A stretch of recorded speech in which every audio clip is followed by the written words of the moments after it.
அண்மை செய்தி. மதுரை மாவட்டம் அலங்காநல்லூர் அருகே குடியிருப்பு பகுதிகளை மழைநீர் சூழ்ந்திருக்கிறது. இதனால் குடியிருப்பு வாசிகள் கடும் இன்னல்களை சந்தித்து வருகின்றனர். அண்மை செய்தியாக பார்த்து வருகிறோம். 200க்கும் மேற்பட்ட வீடுகளை மழைநீர் சூழ்ந்திருப்பதால் குடியிருப்பு வாசிகள் கடும் அவதியடைந்து வருகின்றனர். மதுரை மாவட்டம் அலங்காநல்லூர் சுற்றுவட்டார பகுதியில் 200க்கும் மேற்பட்ட குடியிருப்புகளை மழைநீர் சூழ்ந்திருக்கிறது. இதனால் அந்த பகுதி மக்கள் வெளியே செல்ல முடியாமல் அவதியடைந்து வருகின்றனர். குடியிருப்பு பகுதிகளை சூழ்ந்த மழைநீரை வெளியேற்ற விளம்பர அரசு நடவடிக்கை எடுக்கவில்லை என அந்த பகுதி மக்கள் குற்றச்சாட்டை முன்வைக்கின்றனர். இது தொடர்பான கூடுதல் விவரங்களோடு இணைகிறார் எமது செய்தியாளர் அக்னீஸ்வரன். வணக்கம் அக்னீஸ்வரன். மதுரை மாவட்டம் அலங்காநல்லூர் குடியிருப்பு பகுதிகளை மழைநீர் சூழ்ந்திருக்கிறது. மழைநீரை அப்புறப்படுத்த அகற்ற ஏதேனும் நடவடிக்கை எடுக்கப்பட்டு வருகிறதா? விவரங்களை பதிவு செய்யுங்கள்.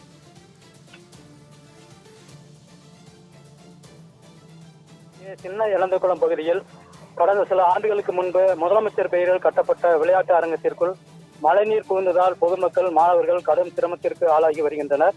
குறிப்பாக சின்ன இளந்தகுளம் பகுதியில் கடந்த சில ஆண்டுகளுக்கு முன்பு சுமார் 3 கோடி மதிப்பில் விளையாட்டு மைதானம் கட்டுவதற்கான பூமி பூஜை நடைபெற்றது. அப்போது அந்த பகுதி நீர்நிலை பகுதி என பொதுமக்கள் கடும் எதிர்ப்பு தெரிவித்துள்ளனர்.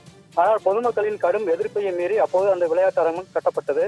தற்போது கடந்த சில தினங்களாக பெய்து வரும் தொடர் மழை காரணமாக விளையாட்டு மைதானத்திற்குள் இடுப்பளவு தண்ணீர் தேங்கி நிற்கிறது.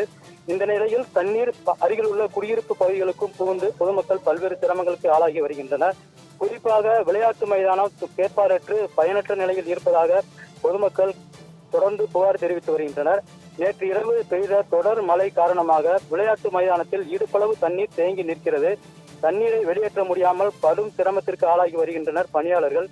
இந்த நிலையில் இன்று காலை மைதானத்திற்கு வந்த சோழவந்தான் சட்டமன்ற உறுப்பினர் வெங்கடேசன் அவர்கள் தண்ணீரை வெளியேற்ற நடவடிக்கை மேற்கொண்டார். ஆனால் விளையாட்டு மைதானம் மேடான பகுதி என்பதால் தண்ணீர் வெளியேற முடியாமல் தற்போது வரை இடுப்பளவு தண்ணீர் தேங்கி நிற்கிறது. மதுரை மாவட்டத்தில் 10 தொகுதிகளுக்கும் ஒரே விளையாட்டு மைதானமாக இந்த மைதானம் முதலமைச்சர் பெயரில் தமிழக முதல்வர் காணொலி காட்சி மூலம் தொடங்கி வைத்தார்.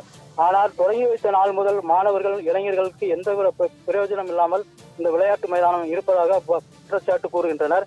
மேலும் விளையாட்டு மைதானத்தில் தேங்கியுள்ள தண்ணீர் அருகில் சுமார் 200 குடும்பங்கள் உள்ள குடியிருப்பு பகுதிகளுக்கும் புகுந்து பொதுமக்கள் கடும் சிரமத்திற்கு ஆளாகி வருகின்றனர். தொடர்ச்சியாக திமுக அரசின் பல திட்டங்கள் செயலற்று கிடக்கும் நிலையில் தற்போது அலங்காநல்லூர் அருகே சின்ன இளந்தகுளம் பகுதியில் முதலமைச்சர் பெயரில் கட்டப்பட்டுள்ள விளையாட்டு மைதானத்திற்குள் தண்ணீர் புகுந்ததால் பயனற்று கிடப்பதாக அந்த பகுதி பொதுமக்கள் மிகுந்த வேதனை தெரிவித்துள்ளனர். வினோத், அண்மை தகவலுக்கு நன்றி அக்னீஸ்வரன்.